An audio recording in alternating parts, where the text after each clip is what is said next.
ভয়,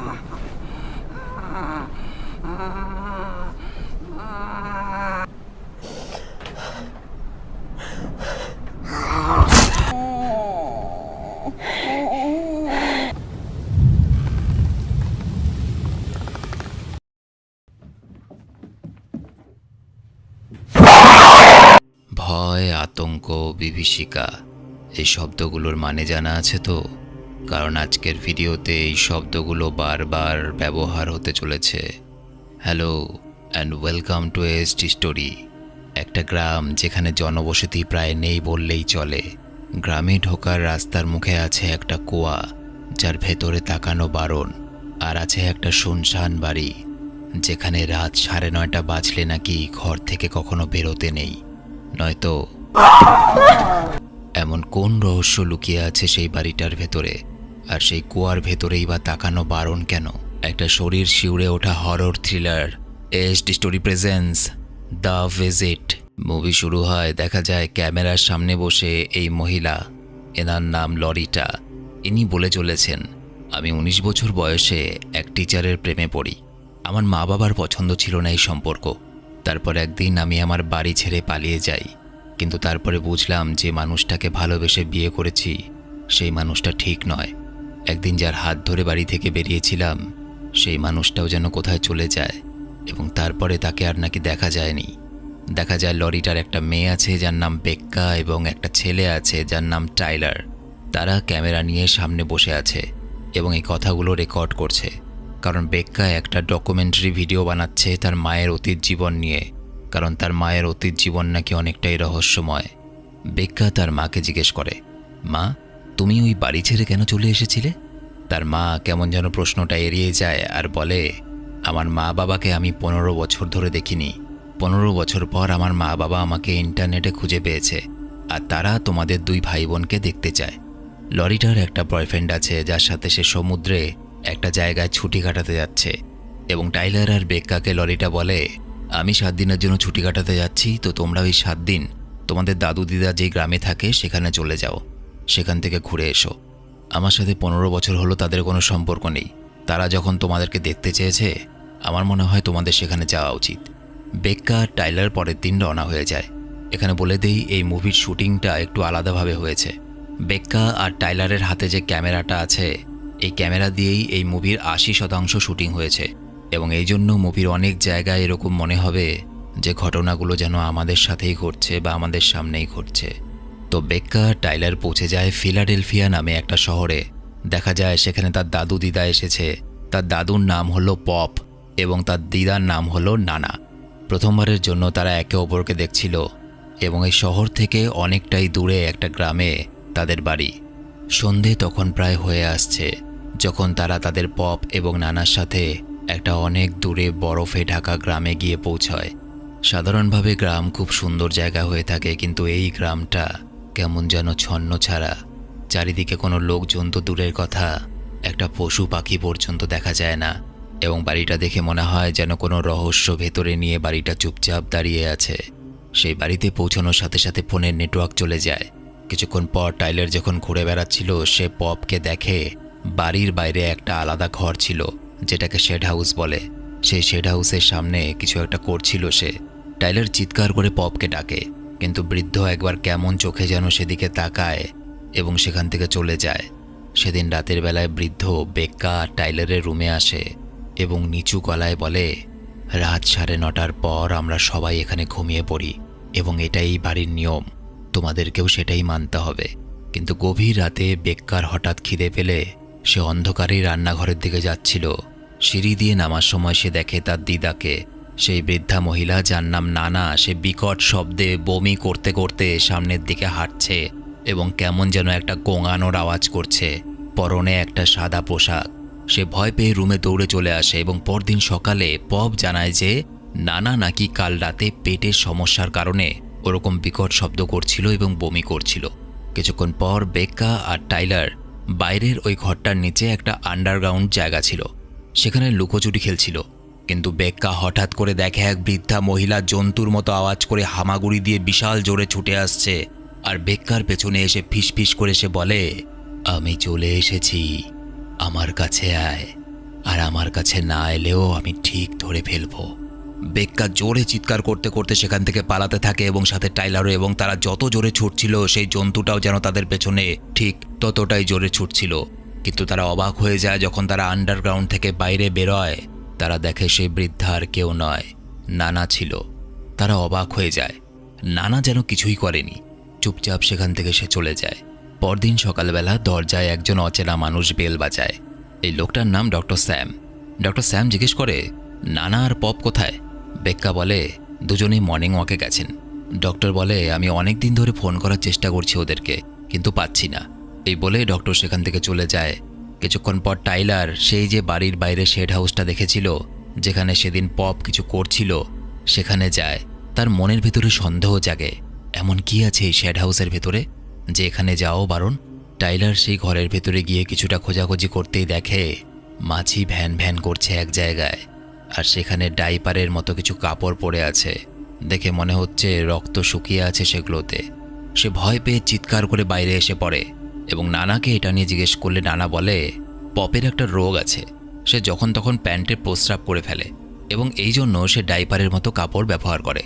আর ডাইপারগুলোকে ব্যবহার করার পর ওই শেড হাউসে জমা করে রাখে এবং পরে সেগুলোতে একদিন আগুন ধরিয়ে দেয়, এবং সেই প্রস্রাবগুলোই সেই ডাইপারে শুকানোর পর লালচে রং হয়ে গেছে, যেটাকে রক্তের দাগ বলে মনে হচ্ছে।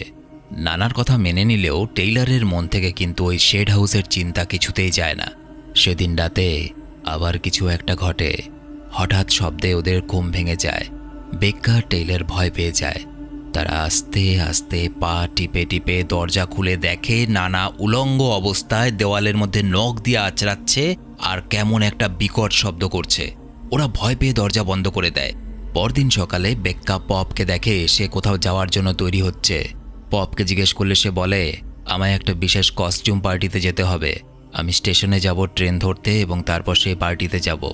কস্টিউম পার্টি কাকে বলে? কস্টিউম পার্টি হলো এমন এক ধরনের পার্টি যেখানে বিভিন্ন অদ্ভুত ধরনের ড্রেস পরে মানুষ যায়, বা নির্দিষ্ট কোনো একটা ড্রেস কোড থাকে, সেই একই রকম ড্রেস পরে সবাই যায়। কিন্তু অবাক হওয়ার মতো দুটো ব্যাপার ছিল। এক, এই 7 সকালে ভোরবেলায় কোন পার্টি চলছে যেখানে যাওয়ার জন্য সে তৈরি হচ্ছে। আর 2, কারণ মৃত্যুর পর পশ্চিমের দেশগুলোতে যে ধরনের ড্রেস এবং ডিজাইনার শার্ট পরে মানুষে যায়, সেই ধরনের ড্রেস পরেছিল পপ। এসব দেখে বেক্কার অনেকটাই অদ্ভুত লাগে। সে আগের দিনের রাতের ঘটনা সম্বন্ধে পপকে বলে, কাল রাতে আমি দেখেছি নানা উলঙ্গ হয়ে দেওয়ালের মধ্যে নখ দিয়ে কিছু একটা ছবি আঁকছিল। পপ কেমন উদাস হয়ে বলে, আসলে তোমাদের নানা একটা রোগে ভুগছে, যেমন মানুষের ঘুমের মধ্যে হাঁটার অভ্যেস থাকে, অনেকটা ওই রকমই। এবং তারপর নিচু গলায় গম্ভীরভাবে বলে, তোমাদের তো কতবার বলেছি বেক্কা, রাত 9:30টার পর বাইরে কখনো বেরোবে না। আমার কথা বোঝনি? আজ থেকে আর বাইরে বেরোবে না রাত 9:30টার পর। ওদিকে দেখা যায় নানা রান্নাঘরে কাজ করতে গিয়ে ল্যাপটপের ওপরে কিছুটা বাটার ফেলে দেয়, আর সেটার জন্য সে বেক্কাকে অদ্ভুতভাবে তাকিয়ে সরিও বলে, কারণ ল্যাপটপটা ছিল বেক্কার। টাইলারের কেমন যেন একটু সন্দেহ হয় নানা এবং পপের ওপরে, কিছু তো সমস্যা আছে ওদের মধ্যে। কিন্তু বেক্কা মানতে নারাজ। ওরা ভিডিও কল করে ওদের মায়ের সাথেও কথা বলে, কিন্তু ওদের মা ওদের মুখ দেখতে পায় না, কারণ ল্যাপটপের ক্যামেরাতে তখনও সেই বাটার লেগে শক্ত হয়ে আছে, যেই বাটারটা নানা সেই ল্যাপটপের মধ্যে ফেলেছিল ভুলবশত। টাইলার ওর মাকে বলে, মা, পপ আর নানা কেমন যেন অদ্ভুত আচরণ করে। তুমি জানো পপ নাকি ডাইপার ইউজ করে এবং সেটাকে শেড হাউসের মধ্যে লুকিয়ে রাখে, আর নানা রাত্রেবেলা উলঙ্গ হয়ে দেওয়ালের মধ্যে কেমন যেন ছবি আঁকতে থাকে, অদ্ভুত আওয়াজ করে। ওর মা একটু অবাক হয় এবং জিজ্ঞেস করে, তোমাদের সাথে কি কোনো খারাপ ব্যবহার করেছেন ওনারা? বেক্কা বলে, না মা, সেসব কিছুই না। ভাই মিথ্যে মিথ্যে সন্দেহ করছে। আসলে ওদের বয়স হয়েছে, এবং বয়স হলে পরে মানুষ একটু উল্টোপাল্টা বাচ্চাদের মতো আচরণ করেই। ওদের মা লরিটা কেমন যেন একটু চিন্তিত হয় এবং বলে, আমার মা বাবা প্রথম থেকেই একটু অদ্ভুত ধরনেরই ছিল। কিছুক্ষণ পর দেখা যায় নানা বেক্কাকে কিচেনে ডেকে নিয়ে আসে এবং একটা ইলেকট্রিক উনুন বা চুল্লি দেখিয়ে বলে, বেক্কা, এটার ভেতরে ঢুকে একটু পরিষ্কার করে দেবে, এটার ভেতরে নোংরা জমে গেছে। বেক্কা প্রথমে সেই চুল্লির ভেতরে ঢুকতে ইতস্তত বোধ করলেও শেষ পর্যন্ত নানার জোড়াজড়িতে এসে ভেতরে ঢোকে, এবং বেক্কার শরীরটা যখন সম্পূর্ণটা সেই ইলেকট্রিক চুল্লির ভেতরে ঢুকে যায়, নানার চোখে মুখে কেমন যেন হিংস্র ভাব দেখা দেয়। তার চোখগুলো যেন দেখে নিতে চাইছিল বেক্কার শরীরটাই উনুনের ভেতরে সবটুকু যাবে তো। সে যেন মনে মনে মাপ নিয়ে নিচ্ছিল। সেদিন রাতে দরজার বাইরে তারা আবার নানাকে দেখে। সে এইভাবে অন্ধকারে ঘুরে বেড়াচ্ছিল। পরদিন সকালবেলায় ওরা দেখে নানা আর পপ হাঁটতে হাঁটতে কোথায় যেন যাচ্ছিল, আর এক জায়গায় ওই কুয়াটার কাছে এসে নানা থেমে যায়। সে এক দৃষ্টে তাকিয়েছিল কুয়ার ভেতরে। পপ তাকে হঠাৎ করে টেনে নিয়ে যায়। এরপর বেক্কা টাইলার তারা দুজনে কুয়াতে বালতি নামিয়ে দেখে কুয়ার জল কেমন যেন কাদা মাটির জল যেমন ঘোলাটে থাকে সেই রকম, কিন্তু জল ছাড়া তারা আর কিছুই দেখতে পায় না। কিছুক্ষণ পর একটা অচেনা মেয়ে আসে। এই মেয়েটার নিজের নাম বলে স্ট্রেসি, এবং স্ট্রেসি জিজ্ঞাসা করে নানা আর পপ কোথায়? অনেকদিন ধরে নানাকে ফোন করছি কিন্তু পাচ্ছি না। বেক্কা জানায় ওরা মর্নিং ওয়াকে গেছে। সেদিন দুপুরবেলা বেক্কা শুনতে পায় খুব জোরে জোরে হাসির আওয়াজ আসছে নানার ঘর থেকে। নানা হাসছিল অদ্ভুতভাবে। বেক্কা গিয়ে নানাকে জিজ্ঞেস করে, কি হয়েছে নানা, হাসছো কেন? নানা কেমন চোখে তাকিয়ে থাকে বেক্কার দিকে, আর বেক্কাকে বলে, গুড আফটারনুন বেক্কা। তুমি জানো বেক্কা, আমি অনেক কিছুতেই ভয় পাই, আর যখন ভয় পাই তখন আমাকে জোরে জোরে হাসতে হয়, নয়তো সেই ভয়গুলো আমাকে চেপে ধরে। বেক্কা কিছুই বুঝতে পারে না কি বলছে নানা এসব। সে দৌড়ে শেড হাউসে আসে পপকে জানাতে, কিন্তু এসে দেখে পপ একটা বন্দুক নিয়ে নিজেকেই গুলি করার চেষ্টা করছিল, এবং বেক্কাকে হঠাৎ করে দেখেই বন্দুকটা পরিষ্কার করার ভান করতে থাকে। বেক্কা তাকে নানার ব্যাপারে জানায় যে নানা একা একা বসে জোরে জোরে হাসছিল। পপ বেক্কার কথা শুনে চমকে ওঠে এবং বলে, ঠিক আছে আমি দেখছি। বেক্কা টাইলার ঠিক করে যে আজ রাতে রুমের বাইরে দুটো ক্যামেরা থাকবে। আসলে তারা জানতে চায় যে রাতের বেলায় তাদের রুমের বাইরে ঠিক কি কি হয়। দেখা যায় গভীর রাতে নানা একটা দরজা বারবার খুলছে আর বন্ধ করছে, এবং তারপর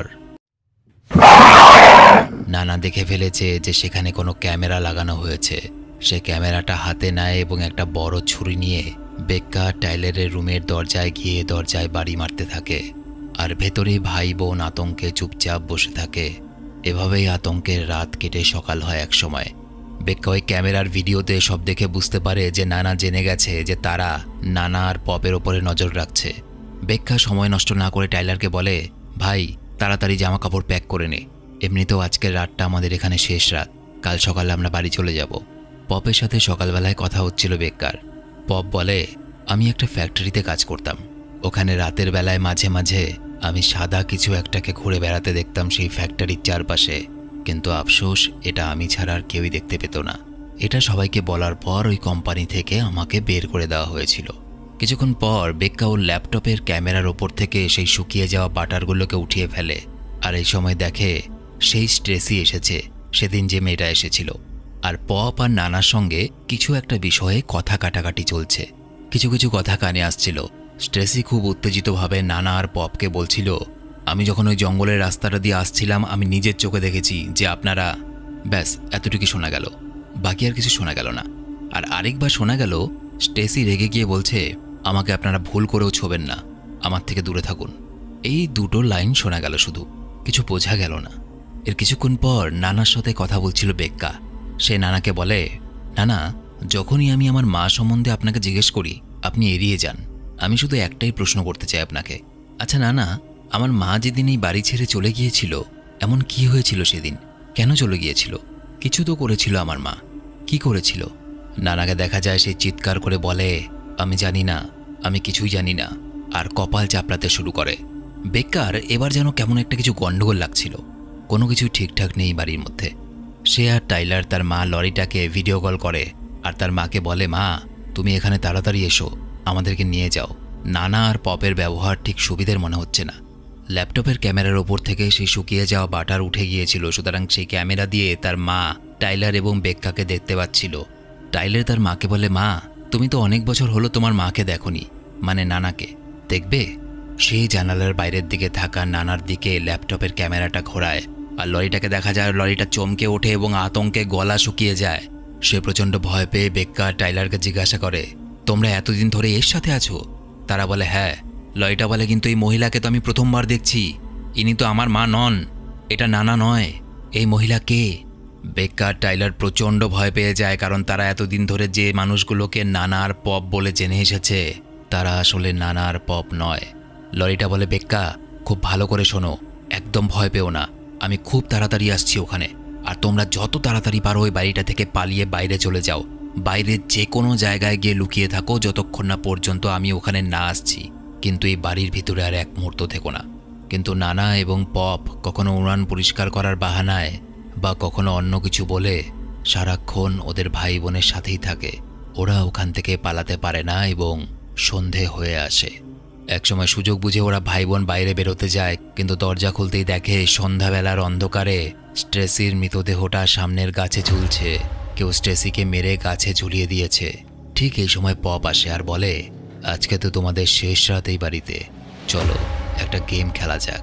বেক্কা আর টাইলার খুব ভালো করেই বুঝতে পারছিল যে তারা কোন মারাত্মক বিপদের সাথে আছে, কিন্তু করার কিছু ছিল না। বাধ্য হয়ে গেম খেলতে শুরু করে। রাতের আকাশে তখন বিদ্যুৎ চমকাচ্ছিল আর বাড়ির কোনো একটা রুম থেকে রেডিওতে গান ভেসে আসছিল, কেমন যেন অদ্ভুত সুরে গান। বেক্কা হঠাৎই বলে, আমার ক্যামেরার ব্যাটারি ডাউন হয়ে গেছে, আমি এটা একটু চার্জ করে আসছি। এই বলে সে সুযোগ বুঝে বেসমেন্টে চলে যায়, কারণ সে জানতো যেহেতু বেসমেন্টে তাদের যাওয়া বারণ, সুতরাং বেসমেন্টের মধ্যেই হয়তো আসল পপ আর নানাকে রাখা আছে। সে দেখে এক জায়গায় দুটো জ্যাকেট পরে আছে এবং জ্যাকেট দুটোর গায়ে লেখা ছিল মেপল শেড সাইক্রিয়াটিক হাসপাতাল, অর্থাৎ পপ আর নানা যারা সেজে আছে তারা এই মানসিক হাসপাতাল থেকে পালিয়ে আসা দুই সাইকো।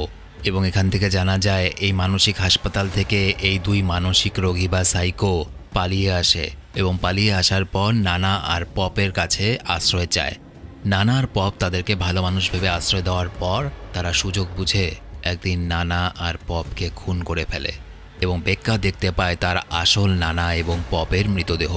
পচে গলে গেছে লাশ দুটো, আর ওখানেই পড়েছিল তাদের ছবি। ঠিক সেই সময় পপ সেজে থাকা সেই বৃদ্ধ সেখানে চলে আসে। তার গলার স্বর কেমন শান্ত, চোখের চাহনি কেমন যেন। সে শান্ত গলায় বলে, তোমার ক্লেয়ারের সঙ্গে ভালো ব্যবহার করা উচিত ছিল বেক্কা। ক্লেয়ার সেই বৃদ্ধার নাম, যে কিনা ওদের নানা সেজেছিল। বৃদ্ধ আরও বলে, জানো তো বেক্কা, ক্লেয়ার তার দুই বাচ্চাকে একটা স্যুটকেসে ভরে জলে ভাসিয়ে দিয়েছিল। কেন ভাসিয়ে দিয়েছিল জানো? যাতে ওরা খুব ভালো করে থাকতে পারে। তুমি যাবে সেখানে, তুমিও সেই বাচ্চাগুলোর সাথে ভালো করে থাকতে পারবে। আর এই জন্যই ওই বৃদ্ধা বারবার কুয়ার কাছে যেত এবং বেক্কা টাইলারকে বারণ করা হতো সেই কুয়ার কাছে যেতে, কারণ বহু বছর আগে সে তার সন্তানদেরকে একটা স্যুটকেসের মধ্যে বন্দি করে জলের মধ্যে ভাসিয়ে দিয়েছিল। বৃদ্ধ শান্ত গলায় আরও বলে, কি ভাবছো বেক্কা, এখান থেকে পালানোর কথা? এখান থেকে পালাতে গেলে মাটির নিচে যে সুড়ঙ্গ আছে সেই সুড়ঙ্গ দিয়ে ওই যে কুয়াটা দেখেছিলে ওই কুয়াটার মধ্য দিয়ে ওপরে উঠতে হবে। পারবে? তাহলে পালাও। এই বলে সে বেক্কার চুলের মুঠি ধরে টানতে টানতে একটা ঘরের মধ্যে বন্দি করে দেয় আর দরজার ওই পাশ থেকে বেক্কাকে ফিসফিস করে বলে, বেক্কা, আজ রাতে আমরা সবাই মরব। টাইলারকে সে কিচেনে নিয়ে আসে এবং টাইলারকে বলে, আজকে আমাকে একটা কস্টিউম পার্টিতে যেতে হবে এবং এই জন্য আমাকে ট্রেন ধরতে হবে। ঠিক যে লাইনটা সে মুভির প্রথম দিকে বলেছিল। আসলে না তো কোনো কস্টিউম পার্টি আছে, না তো একে কখনো ট্রেন ধরতে হয়। যেহেতু এরা মানসিক রোগী ছিল, সুতরাং এদের মনের মধ্যে আলাদাই কল্পনা চলত। প্রতিদিন এই বৃদ্ধ একটা নির্দিষ্ট সময়ে ড্রেস চেঞ্জ করত এবং নতুন ড্রেস পরে বাড়ি থেকে বেরিয়ে যেত ট্রেন ধরার উদ্দেশ্যে এবং স্টেশন থেকে আবার সে ফিরে আসতো। ওদিকে দেখা যায় যেই রুমে বেক্কা ছিল ওই রুমে সেই বৃদ্ধা, যার নাম ক্লেয়ার, সে অন্ধকারে হিংস্রভাবে ঘুরে বেড়াচ্ছিল এবং অদ্ভুত গোঙানির আওয়াজ আসছিল সে বৃদ্ধার মুখ থেকে। এবং এক সময় হামলা করে বসে সে বেক্কার ওপরে এবং একটা কাচের টুকরো দিয়ে বেক্কা বারবার বৃদ্ধার শরীরে ঢুকিয়ে দেয়। একসময় বৃদ্ধার দেহটা নিস্তেজ হয়ে যায়। দৌড়ে সে কিচেনে আসে নিজের ভাইকে বাঁচানোর জন্য এবং বৃদ্ধর হাত থেকে দুজন বাঁচার আপ্রাণ চেষ্টা করতে থাকে। আর একসময় টাইলার বৃদ্ধকে কোনোভাবে বাগে পেয়ে তার মাথাটাকে ফ্রিজের ভেতরে ঢুকিয়ে এইভাবে মারতে থাকে। বৃদ্ধ মারা যাওয়ার পর তারা ভাই বোন দুজনে মিলে বাইরে বেরিয়ে আসে। তার মা লরিটা ততক্ষণে পুলিশ নিয়ে সেখানে পৌঁছে গেছে। বৃষ্টি পড়ছিল। শেষ হয় একটা বিভীষিকাময় রাত্রির। মুভির শেষ দৃশ্যে দেখা যায় বেক্কা যেহেতু তার মায়ের অতীত জীবন সম্বন্ধে ডকুমেন্টারি ভিডিও বানাচ্ছিল, সে তার মাকে জিজ্ঞেস করে, মা, সেদিন আসলে কি হয়েছিল? তুমি বাড়ি ছেড়ে হঠাৎ করে কেন বেরিয়ে গেছিলে? তার মা কাঁদতে থাকে এবং বলে, আমি যাকে ভালোবাসতাম তাকে আমার পরিবার কখনো মেনে নেয়নি এবং এটা নিয়ে মা বাবার সঙ্গে অনেক ঝগড়া হয়েছিল। একসময় আমি আমার মাকে মেরে বসি। আমি আমার মাকে প্রচণ্ড মেরেছিলাম। আমি জানতাম সেটা আমার ভুল ছিল এবং তার জন্য আমার বাবা আমাকে মারে এবং তারপর আমি ওই বাড়ি ছেড়ে চলে আসি। ওরা আমাকে অনেক কল করেছিল, কিন্তু আমি তুলিনি। আমি জানি আমি ভুল করেছি। আমি আমার মা বাবার মনে প্রচণ্ড কষ্ট দিয়েছিলাম। সেই আফসোস আমার আজও আছে। এবং এখানেই এই মুভিটা শেষ হয়ে যায়। তো ভিডিও কেমন লাগলো অবশ্যই আমাকে কমেন্ট করে জানাবে, যারা যারা এত অবধি ভিডিওটা দেখেছো। আর ভিডিওটা ভালো লেগে থাকলে সাবস্ক্রাইব করতে হবে না, শুধুমাত্র একটা লাইক করে দিও। ভিডিওটাতে একটা লাইক করে দিও, নয়তো তোমরা আমার সাথে সরাসরি কথা বলতে পারো ফেসবুক, ইনস্টাগ্রামের লিঙ্ক ভিডিওর নিচে ডেসক্রিপশনে দেওয়া আছে।